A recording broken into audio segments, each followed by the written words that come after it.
একেনবাবু স্রষ্টা সাহিত্যিক সুজন দাশগুপ্তের আকস্মিক মৃত্যু। বুধবার সকাল 10টা 5 মিনিটে তার দক্ষিণ কলকাতার অ্যাপার্টমেন্ট থেকে উদ্ধার করা হয় সুজন দাশগুপ্তের মৃতদেহ। মৃত্যুকালে তার বয়স হয়েছিল 78 বছর। 50 বছর ধরে তিনি আমেরিকাতেই থাকতেন। তবে আমেরিকাবাসী সুজন দাশগুপ্ত বেশ কয়েকদিন ধরেই বাস করছিলেন কলকাতার এই অ্যাপার্টমেন্টে। মঙ্গলবার রাতে বাড়িতে একাই ছিলেন লেখক। জানা যাচ্ছে যে সুজন দাশগুপ্তের স্ত্রী মঙ্গলবার শান্তিনিকেতন গিয়েছিলেন। বাড়িতে একাই ছিলেন লেখক। তাদের একমাত্র মেয়ে থাকেন আমেরিকায়।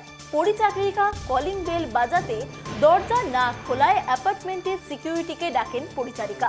তারা দরজা ভাঙতে না পারায় ডাকা হয় পুলিশকে ও লেখকের শ্যালককে। সার্ভে পার্ক থানার পুলিশ এসে দরজা ভেঙে ঘরে ঢোকে। দরজাটি ভিতর থেকে লক করা ছিল। ঘরে ঢুকে দেখা যায় বেডরুমের মেঝেতে ওয়াশরুমের সামনে পড়ে রয়েছেন সুজন বাবু। সুজন দাশগুপ্তের রহস্য মৃত্যুর তদন্তে নেমেছে সার্ভে পার্ক থানার পুলিশ। জানা যাচ্ছে আজই তার দেহ ময়না তদন্তে পাঠানো হবে। প্রসঙ্গত, সুজন দাশগুপ্তের তৈরি একেনবাবু চরিত্রটি তুমুল জনপ্রিয়। একেনবাবুকে নিয়ে অসংখ্য গোয়েন্দা গল্প লিখেছেন তিনি। সেই সব গল্প থেকে তৈরি হয়েছে ওয়েব সিরিজ ও সিনেমা।